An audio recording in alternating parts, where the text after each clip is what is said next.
ज्योतिष साथी YouTube channel हेरेर बसिरहनुभएका सम्पूर्ण दर्शकबिन्दहरूमा हार्दिक नमस्कार छ। म हजुरहरूको ज्योतिष साथी ज्योतिष केशव गौतम। ज्योतिष साथी युट्युब च्यानलका माध्यमबाट हामीहरूले विभिन्न प्रसङ्गमा विभिन्न कथाहरूको पनि प्रस्तुत गर्दै आइरहेका छौँ। यसै क्रममा अहिले माघ महात्म्य चलिरहेको छ, त्यसैले हजुर सामु हामीहरूले माघ महात्म्य अन्तर्गतको श्री स्वस्थानी परमेश्वरीको व्रत कथा लिएर उपस्थित भएका छौँ। यसै सिलसिलामा आज हामी हजुर सामु श्री स्वस्थानी परमेश्वरी व्रत कथाको अष्टादशौं अध्याय लिएर उपस्थित भएका छौँ। अष्टादश अध्यायको कथा प्रस्तुत गर्नुभन्दा पहिला सम्पूर्ण श्रोतागणहरूले हातमा चन्दन अक्षता पुष्प लिएर श्री स्वस्थानी परमेश्वरीको कथाको आरम्भमा रहेको पुष्पाञ्जलीलाई श्री स्वस्थानी परमेश्वरीको ध्यान गर्दै वाचन गर्नु। यम ब्रह्मा वरुरेन्द्र रुद्र मरुतस्तुन्नंस्ते देवैस्तवै वेदै साङ्गपदो कर्मोपनिषदै गायन्ति यं सामगा ध्यानावस्थित तद्गते नमनसा पश्यन्तं योगिनो यश्चन्तं न विदुषुरासुरगणा देवाय तस्मै नमः। श्रीमंचंदन चलचितु जलबपु शुक्लं ब्रह्मालिका मालालंकित कुंडला परविलसना मुक्ताबली शोभिता सर्वज्ञान निदान पुस्तकधरा रुद्राक्ष मालाधरा वाग्देवी भजनम्बुजे वसतु मे त्रैलोक्य माता चिरम् मूकं करोति वाचालं पंगुलं लंघयते गिरं यत्कृपा परं वन्दे परमानन्दमाधवम्। नमो भगवते तस्मै व्यासाय मिततेजसे यस्य प्रसाद वक्ष्यामि नारायण कथामिमं। नारायणं नमस्कृतं नरो चैव नरोत्तमं देवीं सरस्वतीं व्यासं ततो जयमुदीरये। श्री स्वस्थानी परमेश्वरी की जय। अतः अष्टादशो अध्याय 18औं अध्याय। कुमारजी आज्ञा गर्नुहुन्छ हे अगस्त्य मुनि। त्यसपछि महादेवले विष्णुलाई बिदा दिई जालन्धरसित युद्ध गर्न लाग्नुभयो। महादेव र जालन्धरको भयंकर संग्राम भयो। वृन्दाको पतिव्रता धर्म विष्णुले हरण गरिसकेका हुनाले जालन्धर शक्ति क्षीण भई महादेव सित युद्ध गर्न नसके आकाशमा गएर माया युद्ध गर्न लाग्यो। महादेव पनि आकाशमै गएर युद्ध गर्न लाग्नुभयो। त्यसपछि जालन्धरको शक्ति क्षीण भएको जानी विष्णु भगवानले वृन्दाको सत्य डगाइसकेछन् भन्ने जानी तेजिलो त्रिशूलले तिनै नेत्रबाट अग्निको ज्वाला निकाली क्रोधपूर्वक जालन्धरको छातीमा प्रहार गर्नुभयो। त्यस त्रिशूलको चोटले जालन्धर मरे अन्तपुरको चोकमा ठुलो शब्द गरेर पछारियो। त्यो चर्को शब्द सुनि वृन्दाले के को शब्द हो भनी हेर्न जाँदा त आफ्नै स्वामी जालन्धर मरेको देखि अनेक प्रकारले विलाप गर्दै रुन लागिन्। हे स्वामी, मलाई यस्तो अवस्थामा एक्लै पारेर कहाँ जानुभयो? पापिष्ट विष्णुले छल गर्दा तपाईको यो गति भयो। मेरो यो अवस्था भयो। तपाई बिना म प्राण राख्न सक्दिन। तपाई जहाँ जानुभयो म पनि उही जान्छु भन्दै केश फिजाएर विष्णुको मुखमा हेरेर भन्न लागिन्, हे पापिष्ट विष्णु, तिमीले छल गरेर मेरो पतिव्रता धर्म नष्ट गरिदिनाले मेरा स्वामीको यो गति भयो। अब म तिमीलाई श्राप दिन्छु। झार हुनु परोस्, घाँस हुनु परोस्, कल्प वृक्ष भएर रहनु परोस्, ढुङ्गा भएर रहनु परोस्, यति 4 थोक श्राप दिए भनी आफ्ना स्वामीसित सती गई वृन्दाले देहत्याग गरिन्। हे अगस्त्य मुनि, पतिव्रताको श्राप विष्णुलाई लाग्यो र झार हुनु परोस् भनेको तुलसी भएर रहनु पर्यो, घाँस हुनु परोस् भनेको कुश भएर रहनु पर्यो भने कल्प वृक्ष हुनु परोस् भनेको पिपल भएर रहनु पर्यो, यसैले ढुङ्गा हुनु परोस् भनेको शालिग्राम भएर रहनु पर्यो। त्यसैले तुलसी, कुश, पिपल, शालिग्राम नारायण रूप हुन् भनेर सबैले पूजा गरेको कारण पनि यही हो। हे मुनि, पतिव्रता धर्म भनेको ठुलो धर्म हो। त्यसपछि वृन्दाको श्राप मोक्ष गर्न पृथ्वी तलमा जान्छु भने विष्णु भगवान पृथ्वीमा शालिग्राम, तुलसी, कुश र पिपल भएर रहनुभयो। हे अगस्त्य मुनि, ढुङ्गा हुनु परोस् भन्ने वृन्दाको श्रापले नारायण विष्णु भगवान आफ्ना कुनै अंशले साली नदीको बगरमा गएर शिला भएर रहनुभयो। तिनै शिलालाई मानिसहरू शालिग्राम भन्दछन्। हे अगस्त्य मुनि, जो जन सधैँ शालिग्राम स्वरूप नारायणको श्रद्धा भक्तिपूर्वक पूजा गर्ने गर्दछन् अनि निरन्तर ओम नमो भगवते वासुदेवाय यो 12 अक्षरी मन्त्र या ओम वासुदेवाय नमः यो 8 अक्षरी मन्त्र जपिरहन्छन् वा दिनौँ 108 पल्ट बिहान जप्ने गर्दछन्, त्यस्ताले मरेपछि यमलोक वा यमराजका दूतहरूलाई देख्दैनन्, किनकि ती भक्तहरू सरासर विष्णुलोक जान्छन्। अथवा मरेपछि मुक्ति चाहनेहरूले चक्र बनेको शालिग्राम शिला चक्रमा दिनौँ ओम वासुदेवाय नमः भन्दै चन्दन र फूलले विष्णु भगवानको पूजा गर्नु, किनकि त्यो शालिग्राम शिला चक्र सारा पापलाई नाश गर्ने छ। नित्य पूजा गर्नेहरूलाई विशेष पुण्य मिल्नेछ। मरेपछि मुक्ति दिलाउने यो शालिग्राम शिला त्यस्ता शक्ति सम्पन्न विष्णुको वासस्थान हो। शालिग्राम शिलाको चक्र जो जन प्रतिदिन पूजा गर्ने गर्दछन् त्यसले प्रत्येक दिन 1000 राजसूय यज्ञ गर्यो भन्ने ठान्नु पर्दछ। ती जान्न योग्य अविनाशी परम ब्रह्म विष्णुलाई नित्य नमस्कार गर्दा जो पुण्य प्राप्त हुन्छ, मनुष्यलाई त्यही पुण्य शालिग्राम शिलाको नित्य पूजन गर्दा प्राप्त हुनेछ। जस्तै ठुला ठुला काठको आगो रहन्छ, कुनै मौकामा उसले को शक्ति प्रकट हुन्छ, त्यस्तै प्रकारले हरि भगवान सर्वव्यापी हुनुहुन्छ। तथापि शालिग्राम उहाँको शक्ति प्रकाश प्रकट हुन्छ। हे अगस्त्य मुनि, जसले ठुला ठुला पाप गरेका छन्, जसलाई शुभ कर्मको अनुष्ठान गर्ने अधिकार छैन, त्यस्ताले पनि शालिग्रामको पूजा गरे भने ती जन नरक जाँदैनन्। विष्णु भगवान लक्ष्मीका रमण गर्दा पनि त्यति प्रमोदित हुनुहुन्न अनि आफ्नो वैकुण्ठमा पनि त्यति रमाउनुहुन्न जति शालिग्राम शिला चक्रमा रहँदा उहाँ रमाउनुहुन्छ। जुन व्यक्तिले शालिग्राम शिलामा बनेको चक्रमा हरिको पूजन गर्दछ, मानौ उसले अग्निहोत्रीको आचरण गर्दै सागर पर्यन्तको भूमि दान गर्यो भन्ने ठाने हुन्छ। मनुष्यले एकैपल्ट पनि शालिग्राम शिलाको पूजा गर्छ भने त्यसका सबै पापहरू जसरी सूर्योदय भएपछि अन्धकार नाश हुन्छ त्यसै गरी नाश हुनेछ। हे अगस्त्य मुनि, जसले शालिग्राममा बनेका 12 वटा शिला चक्रको विधिपूर्वक पूजा गरेको छ, अब म तिमीलाई यसको प्रभावका बारेमा बताउँछु। मन लगाएर सुन। सुवर्ण निर्मित कमलद्वारा 12 कल्प पर्यन्त 12 कोटि शिवलिङ्गको पूजा गर्नाले जो फल मिल्छ त्यो फल 12 वटा शालिग्राम शिलाको पूजा गर्नाले एकै दिन मिल्नेछ। फेरि जो व्यक्ति भक्तिपूर्वक 100 शालिग्राम शिलाको पूजा गर्दछ त्यो व्यक्ति हरिको शोक वैकुण्ठमा चिरकालसम्म बसेर पृथ्वी तलमा जन्मी चक्रवर्ती राजा हुन पाउला। काम क्रोध लोभले व्याप्त भएको जो कोही सज्जनले पनि शालिग्राम शिलाको पूजा गर्यो भने त्यसका प्रभावले त्यो पनि हरिको लोक वैकुण्ठ धाममा जानेछ। जो मनुष्य सधैँ शालिग्रामका गोविन्दको पूजन गर्दछ त्यस्तो जन निश्चय नै प्रलय नभएसम्म अधोगतिमा प्राप्ति हुँदैन।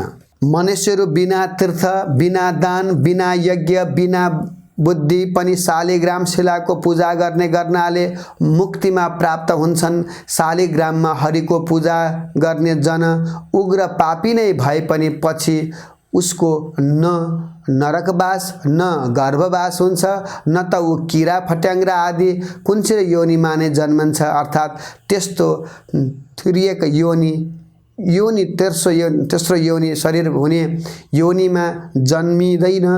दीक्षा विधान र मन्त्र जान्नेवाला जो जन सधैँ शालिग्राममा विष्णुको पूजा गर्दछ भने त्यो जन वैकुण्ठ धाममा जान्छ। शालिग्राम शिलाको जलले जो आफूलाई अभिषेक गर्दछ मानो उसले सबै तीर्थहरूमा नुहाएको हुन्छ, सबै यज्ञहरूमा दीक्षित भएको हुन्छ। गङ्गा, गोदावरी, रेवा आदि जो मोक्ष दिने नदीहरू छन् ती सब तीर्थ सहित भएर शालिग्राम शिलाको जल निवास गर्दछ। तसर्थ नाना प्रकारका नैवेद्यहरूले, फूलहरूले, दीपहरूले, चन्दनहरूले र स्तोत्र पाठ, बाजा गाजा सहित गीत आदिले शालिग्राम शिलाको पूजा गर्नुपर्दछ। कलियुगमा जो मनुष्य भक्तिपूर्वक शालिग्राम शिलाको उक्त विधानले पूजा गर्दछ त्यो मनुष्य हजारौं र करोडौं वर्षसम्म हरिको निकटमा रमाउँदै रहन पाउँछ। आफूले दर्शन गरेका, पूजा गरिरहेका, स्तुति गरिएका करोडौं शिवलिङ्गहरूले जो फल मिल्छ त्यो फल एउटै पनि शालिग्राम शिलामा गरिएको दर्शन, पूजन र स्तवनले प्राप्त हुन्छ।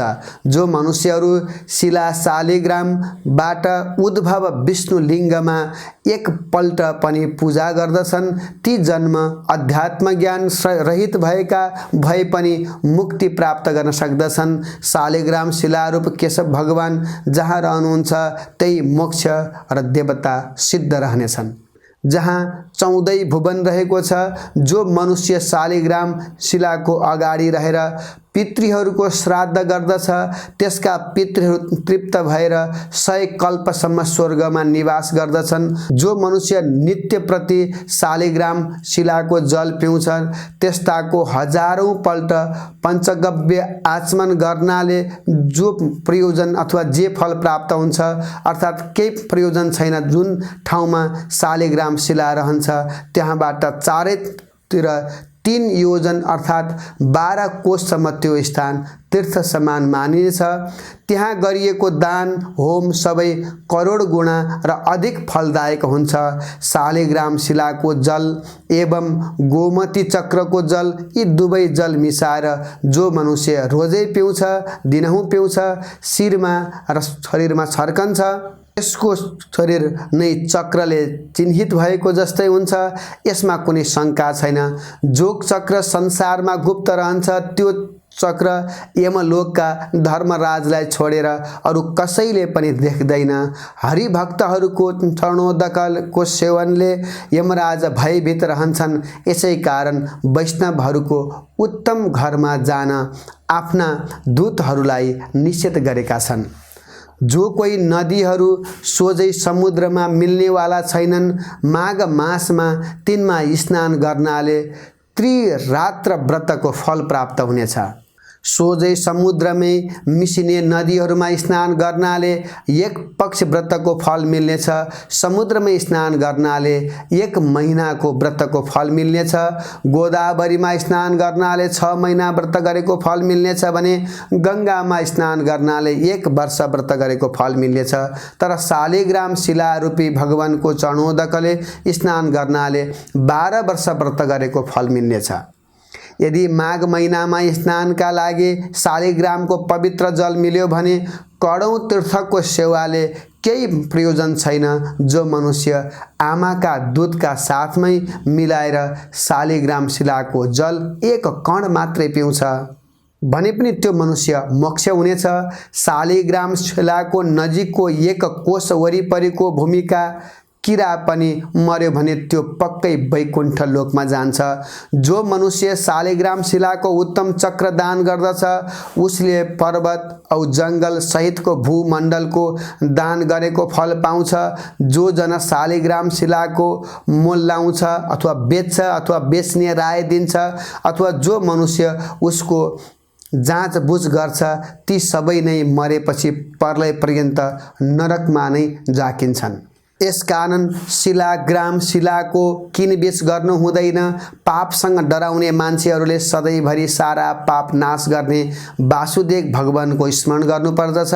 इन्द्रिय दमनपूर्वक घोर जङ्गलमा तपस्या गर्नाले मनुष्य जुन फल पाउन सक्दछ त्यो फल गरुडध्वज विष्णुको स्मरण गर्नाले पाउँछ।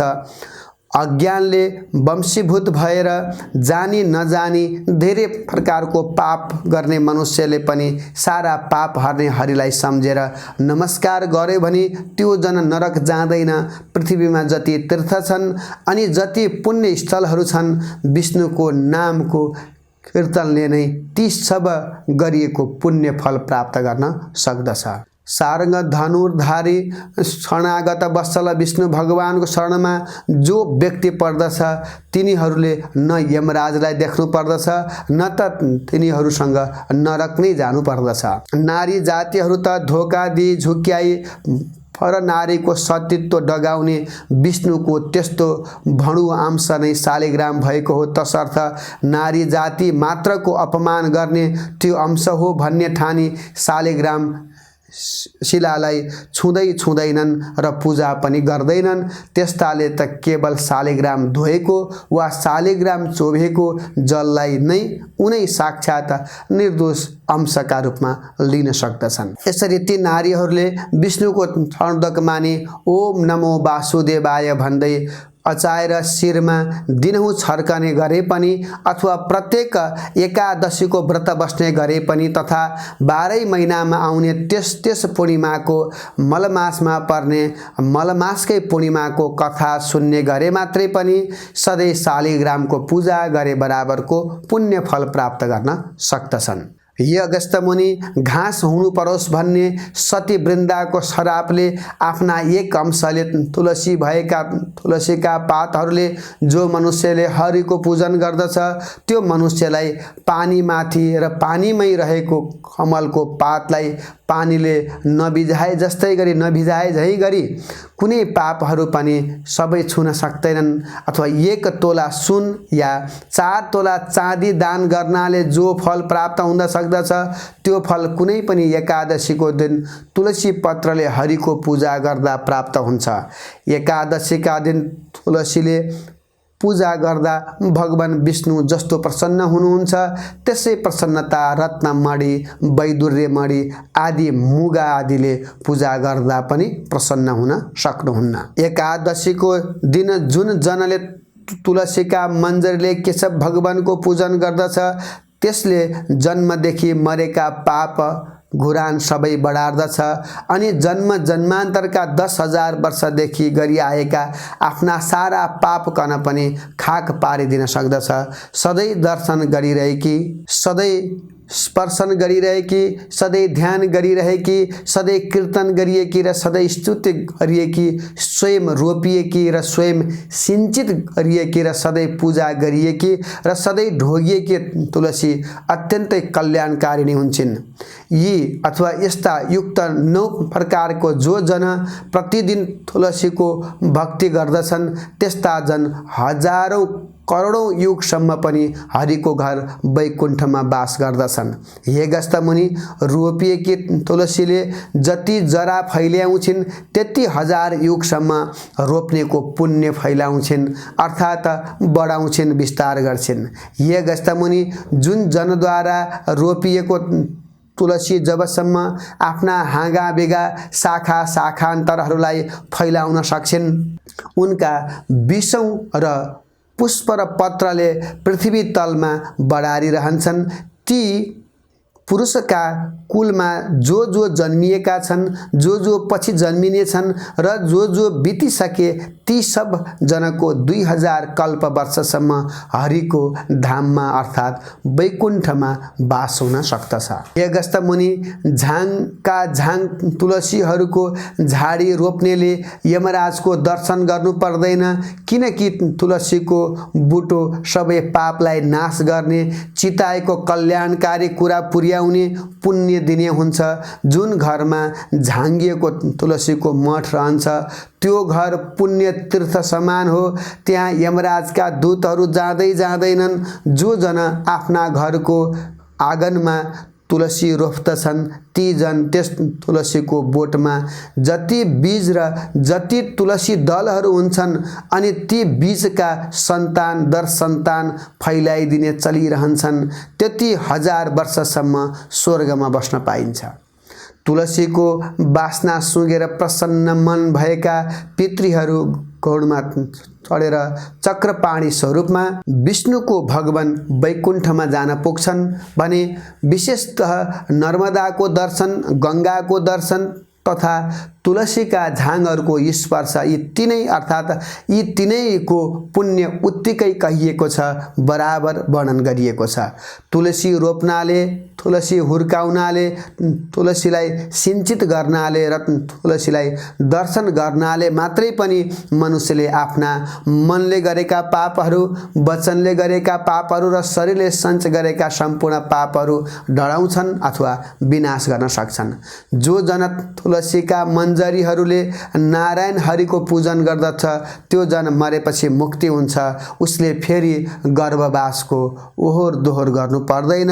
पुष्कर आदि तीर्थहरूको तथा गङ्गा आदि नदीहरूको पनि वासुदेव आदि देवताहरू सबै नै जो तुलसीको बोट रोपेर त्यसको पातले विष्णु भगवानको पूजन गर्दछन् त्यो त्यस्तो जन जहाँ भगवान चतुर्बाहु विष्णु रहनुहुन्छ, अन्तमा प्रसन्नतापूर्वक उही रहन पाउनुहुन्छ। यसकारण आफ्नो सदा कल्याण चाहने नर नारीले आफ्नो घर आँगनमा गहिरोसम्म जरा पुग्ने गरी मलिलो माटो भरी बनाएको मठमा तुलसी रोपी तिनै तुलसी सधैँ पूजन गर्नु र पूजाको अन्त्यमा भक्तिपूर्वक स्तुति गान गर्नु अनि नम्रतापूर्वक तुलसीलाई ढोग्नु। या दृष्टा निखिला वंशम वत्सले पृष्ठा वसुपावनी रोगाण विवन्दिता निरससी श्रीकान्ता नक्रन्त कत्रासिनी प्रत्यासन्न विदायिनी भगवत कृष्णस्य सारूपिता नस्त्या उच्चरणे मुक्ति फलदा तस्मै तुलसी नमः। अर्थात् जसले दर्शनले समस्त पापहरू समूहहरू शान्त हुन्छन्, जसलाई छुनाले मात्रै पनि शरीर पवित्र हुन्छ, जसलाई ढोग्नाले मात्रै पनि सारा रोगहरू नासिन्छन्, जसको जल मस्तकमा सेचन गर्यो भने पनि यमराज पनि डराउँछन्, जसको पत्र शिरमा चढायो भने भगवान कृष्णको अत्यन्तै नजिकै बस्न पाउने गराउँदछिन्, भगवानका चरण कमलमा चढायो भने मुक्ति दिलाउन सक्छिन्। त्यस्तै तुलसीलाई मेरो नमन छ। झार हुनु परोस् भन्ने सती वृन्दाको शरापले कुशका रूपमा झार हुनु भएको कुशमा विष्णु भगवानको अधिकांश शक्तिशाली शक्ति रहेका छन्। भाद्र कृष्ण औँसी अर्थात् कुशी औँसीका दिन जरै समेत उखेलेर राखेको कुश फेरि अर्को कुशी औँसी नआएसम्म पवित्रै रहन्छ। अरू दिन उखेलेको चाहिँ त्यसै दिनभरिलाई मात्र पवित्र रहन्छ। कुश अत्यन्तै पवित्र र पुण्यदायी झार हो। काँचो दूधमा दूधका मात्रा अनुसार 2 वटा वा 4 वटा हरियो कुश हालेर राखिदियो भने त्यो दिनभरि पनि त्यो दूध फाट्दैन वा बिग्रिँदैन। ग्रहण लागेका बेलामा घरमा राखेका पानीमा कुश हालेर राखिदियो भने त्यो ग्रहण लाग्दैन भन्ने हुनाले वातावरण दूषित र दोष पनि लाग्दैन वा पानीमा रहँदैन। समस्त देव कार्यमा तथा समस्त पितृ कार्यमा अनि वेद मन्त्र र चण्डी मन्त्र जस्ता पवित्र मन्त्रहरूले कुनै वस्तुलाई मन्त्रले कार्यमा एवं वेदका मन्त्रहरू पढेर गरिने समस्त संस्कार एवं हवन कार्यहरूमा पनि प्रतिज्ञा गर्ने काममा, दान गर्ने काममा, संकल्प गरिने काममा, दिएको दियो गरिने महादानमा पनि कुछ नभई हुँदैन। तिल, जौ, जल यी 3 शक्ति सहितका ब्रह्मा विष्णु महेश्वर स्वरूप 3 टुक्रा कुश हातमा लिएर गरिएको समर्पण कार्य उसैले वा उसका सन्ततिले फर्काएको वा खोस्यो भने त्यस्तो खोस्ने जनले अपाप्ति नै पर्छ वा दुर्गति नै प्राप्त गर्न सक्दछ। कुश छोएर वा लिएर झुटो बोले वा क्रिया हाले त्यसलाई कोड निस्कन्छ। वेदका मन्त्रहरूले मन्त्रेको कुशले मात्र पितृहरूलाई भाँडो पिण्ड पानीको सार तत्त्व र समाचार पुर्याउन सक्दछ। देवताहरूलाई हविको भाग दिलाउँछ भने मन्त्रिएको वस्तुमा विष्णु शक्ति सम्पन्न गराउँछ। अर्थात् हरेक पवित्र कार्यलाई सम्पन्न पार्न मद्दत गर्दछ। कुश चोबेको जललाई विष्णुको चरणोदक नै मानिन्छ। यसै उसले कुशले जल छर्किएर अभिषेक गरिन्छ। अछुत कसैले छोएर वा छोएर अशुद्ध भएका वस्तुहरूलाई कुश जलले शुद्ध र पवित्र पार्दछ। यसकारण सबैले कुशलाई साक्षात विष्णु स्वरूप नै मान्दछन् र मान्नु पनि पर्दछ।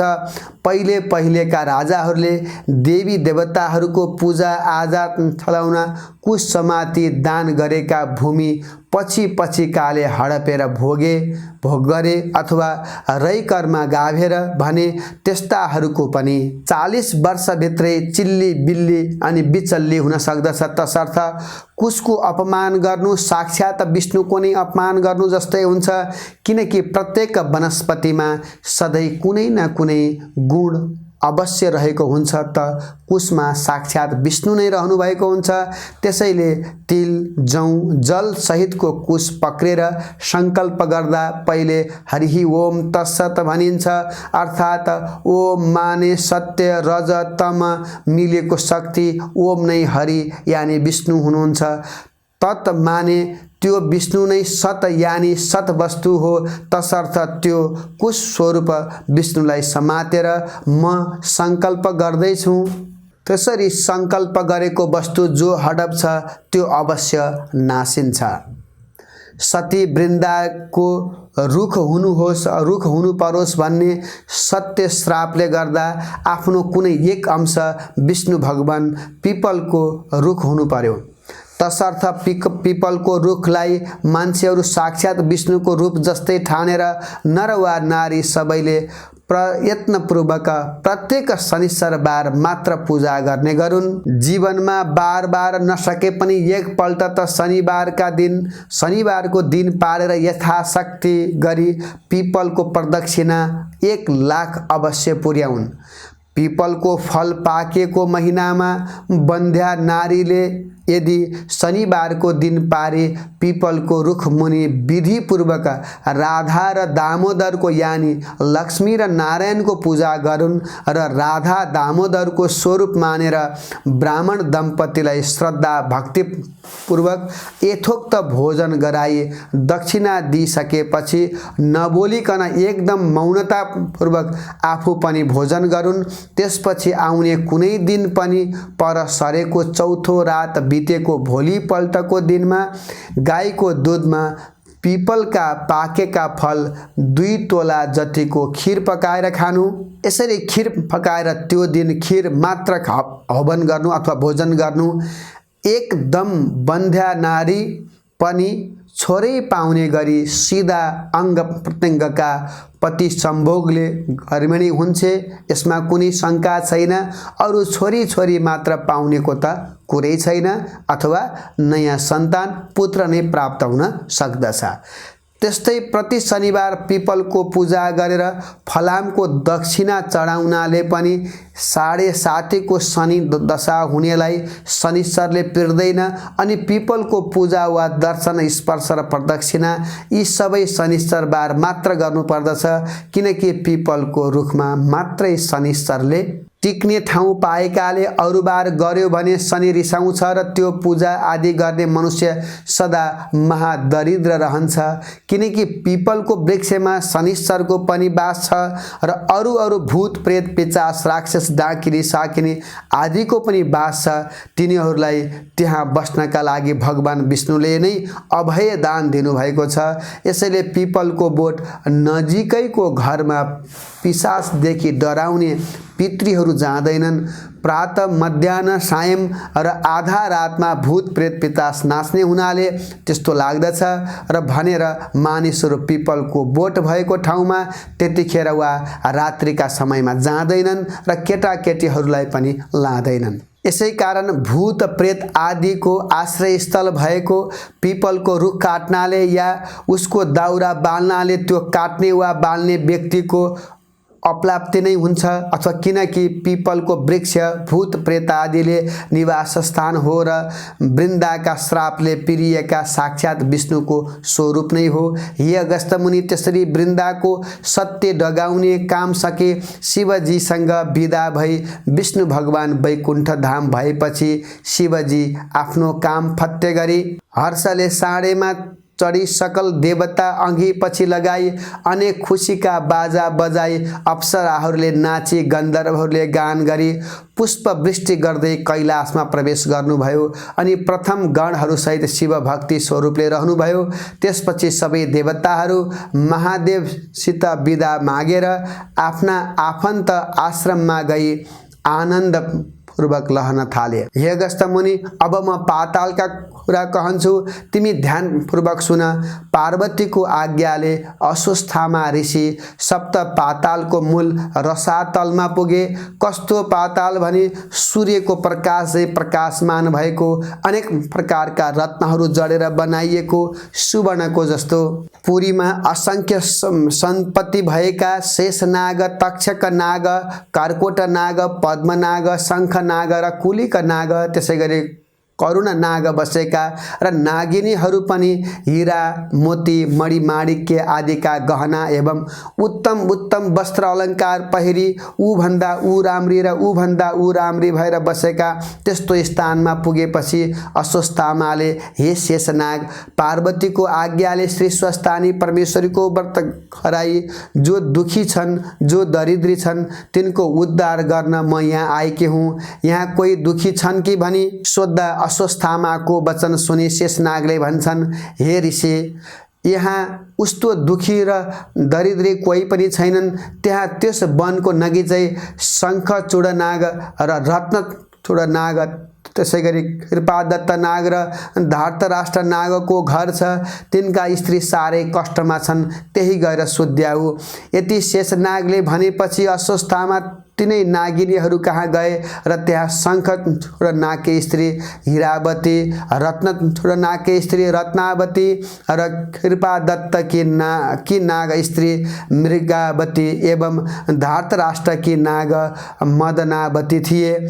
यति ती नाग नागिनी परस्पर अत्यन्तै प्रीतिले बस्दा दैव संयोगले दुःख पाई घरमा बस्न नसके ती चारैजना नागहरू परदेश गएका रहेछन्। उनी नागिनीहरू पनि पति परदेश गएपछि चारैजनाले सल्लाह गरी घर छाडेर वनमा बसी दुःखका दिन बिताउन लागेका रहेछन्। ती नागिनीहरू दुःखमा परे पनि महासत्यवादिनी थिए। नागहरू परदेश लागेको 12 वर्ष बित्दा पनि नागहरूले नागिनीहरूको र नागिनीहरूले नागहरूको केही समाचार पाउन सकेका थिएनन्। अश्वत्थामा ऋषि त्यहाँ दुःखका सिन्धुमा डुबेका ती नागिनीहरूलाई हपार्दै उही पुगे। ती नागिनीहरूले सुनेर को हपार्दछ भनी गुफाबाट निस्केर हेरे अनि अश्वत्थामा ऋषिलाई देखेर सोधे, हे अश्वत्थामा ऋषि, आज हामी पापिनी दुखिनीका घर के कामले आउनुभयो? अब अश्वत्थामा भन्नुहुन्छ कि, हे पापिनी हो, पार्वतीको आज्ञाले श्री स्वस्थानी परमेश्वरीको व्रत गराई जो दुखी छन्, जो दरिद्री छन्, जसका पुरुष छैनन्, जो सन्तानहीन छन्, तिनको उद्धार गर्न आएको हुँ। यति अश्वत्थामाको वचन सुनि नागिनीहरूले मनमा आनन्द माने। हे ऋषिश्वर, हामी दुखी पनि छौँ, दरिद्री पनि छौँ, पापी पनि छौँ, हाम्रा सन्तान पनि छैनन्, पुरुष पनि छैनन्। अतः हामीलाई त्यो व्रत अवश्य गराउनुहोस् भनी नागहरू परदेश गएको र आफूले दुःख पाएको सबै विस्तार गरिसके कि आनन्दपूर्वक उनलाई आसनमा बसाले अनि अश्वत्थामा भन्दछन्, हे नागिनी हो, ध्यानपूर्वक सुन। सत्ययुगमा हिमालय पर्वतकी पुत्री पार्वतीले श्री महादेव स्वामी पाउन भनी श्री स्वस्थानी परमेश्वरीको व्रत गरेको विधि भन्दछु। पौष शुक्ल पूर्णिमादेखि हात गोडाका नङ काटेर स्नान गरी पवित्र भई एक भक्त रही एक चित्त गरी मेरो फलानु कामना सिद्ध होस् भनी नित्य मध्याह्न कालमा श्री स्वस्थानी परमेश्वरीको पूजन गर्नु, उनैको कथा सुन्नु। माघ शुक्ल पूर्णिमाका दिन 108 रोटी, 108 अक्षता, 108 बेलपुष्प, 108 यज्ञसूत्र, 108 पान र 108 कुटका सुपारी, जौ, तिल, फलफूल आदि सबै 108 सगुन समेत नाना उपचार तयार पारेर आरसीमा ओमकार लेखी गंगा जलले स्नान स्नान गराउनु र श्रीखण्ड, रक्तचन्दन, सिन्दुर, अबिर, पुष्पमाला चढाई, धूप दीप नैवेद्य, वस्त्र र भेटी अर्पण गर्नु। यसरी पूजा सकेर अर्घ्य दिनु अनि प्रसाद झिकेर अष्टोत्तर 100मा 8 रोटी, 8 अक्षता, 8 पुष्प, 8 पान र 8 कुटका सुपारी सगुन समेत आफ्ना पुरुषलाई दिनु, पुरुष नभए छोरालाई दिनु, छोरा पनि नभए मित छोरालाई दिनु र मित छोरा पनि नभए मेरो फलानु काम पूर्ण होस् भनी गङ्गामा बगाउनु। 100 रोटी आफूले फलाहार गर्नु अनि रात्रिमा जागराम बस्नु। यति गरेपछि तिमीहरूको दुःख नाश होला, यसमा अन्यथा नमाने। यति अश्वत्थामाले भनेको सुनि नागिनीहरू खुसी भई भन्न लागे, हे अश्वत्थामा ऋषि, हामी स्त्री जातिलाई त्यस्तो ज्ञान कहाँबाट प्राप्त हुनु? तपाईँ बसेर त्यो व्रत गराई हामी अभागीहरूको उद्धार गरिदिनुहोस्। यति भनेर ऋषिलाई सम्मानपूर्वक घर लगेर बसाइराखे। त्यसपछि पौष शुक्ल पूर्णिमा आयो र विधिपूर्वक व्रत आरम्भ गराई। महिना दिन पुरा पुगेपछि माघ शुक्ल पूर्णिमाको दिन समस्त सामग्री तयार गराई श्री स्वस्थानी परमेश्वरीको पूजा गराए। पूजा सकिएपछि अश्वत्थामा ऋषिले भने, हे नागिनी हो, अब अर्घ्य दिई जप पाठ ध्यान स्तुति गर। अनि नागिनीहरूले अन्जुली जोरी, हे ईश्वर, हामी दुखियाहरूको पूजाले प्रसन्न भई यो दुःखको समुद्रबाट पार लगाउनुहोस् भनेर स्तुति गर्दा गर्दै पूर्व दिशाबाट 1000 सूर्यको जस्तै तेज भएकी श्री स्वस्थानी परमेश्वरी प्रकट भएर दर्शन दिई, हे नागिनी हो, तिमीहरूको श्रद्धा भक्तिले म अत्यन्तै प्रसन्न भएँ, वरदान माग भन्नुभयो। अनि ती नागिनीहरूले बिन्ती गरे, हे ईश्वरी, हामी दुखिनीहरूको दुःख हरण होस्, हाम्रा स्वामीहरू चाँडै आइपुगुन् भनी वर मागे। अनि ईश्वरीले तथास्तु भनी वरदान दिन्। त्यसपछि प्रसाद झिक्न लाग्दा श्री स्वस्थानी परमेश्वरीको व्रतको प्रभावले प्रदेशबाट नागहरू पनि टुप्लुक्क आइपुगे। नागिनीहरूले मनमा आनन्द मानी धन्य धन्य श्री स्वस्थानी परमेश्वरी भनी प्रसाद झिकेर 8 रोटी, 8 अक्षता, 8 बेल पुष्प, 8 पान, 8 कुटका सुपारी सगुन समेत आफ्ना आफ्ना पतिलाई दिएर दण्डवत प्रणाम गरे। अनि अश्वत्थामा ऋषिलाई भोजन गराई दक्षिणा दिई विदा गरे। त्यसै दिनदेखि ती नाग नागिनीहरू असंख्य सम्पत्ति पाएर आनन्दले रहँदा भए। इति श्री स्कंद पुराण केदार खंडे माघ महात्म्य कुमार अगस्त संवादे श्री स्वस्थानी परमेश्वरिया व्रत कथायां नागिनी व्रत करणम नाम 18 अध्याय। हरे नमः। श्री स्वस्थानी व्रत कथाको अन्त्यमा वक्ताले श्री स्वस्थानी व्रत कथा समापन गरिसकेपछि वक्ताले विशेष गरी श्री स्वस्थानी भगवतीको स्तुतिगान गाउनु र श्रोतागण र वक्ता सबैले चन्दन अक्षता पुष्प लिएर हात जोडेर यो स्तुतिगान सामूहिक रूपमा गाउनु।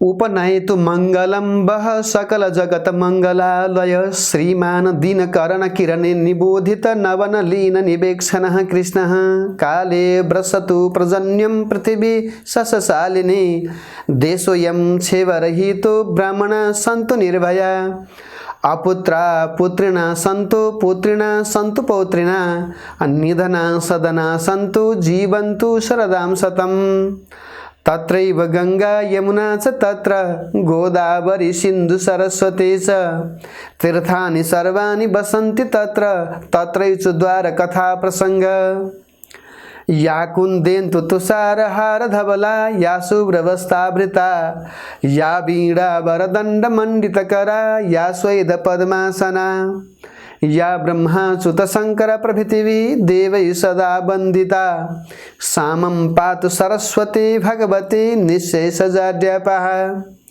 कायेन वाचा मनसेन्द्रियैर्वा बुद्ध्यात्मना वा प्रकृति स्वभावात् करोमि यद्यत् सकलं परस्मै नारायणायेति समर्पयेत्। स्तुतिगान पछाडि चन्दन अक्षता पुष्प श्री स्वस्थानी व्रतकथाको पुस्तकमा राखेर सबैजनाले श्री स्वस्थानी व्रतकथाको पुस्तकलाई दण्डवत गर्नु।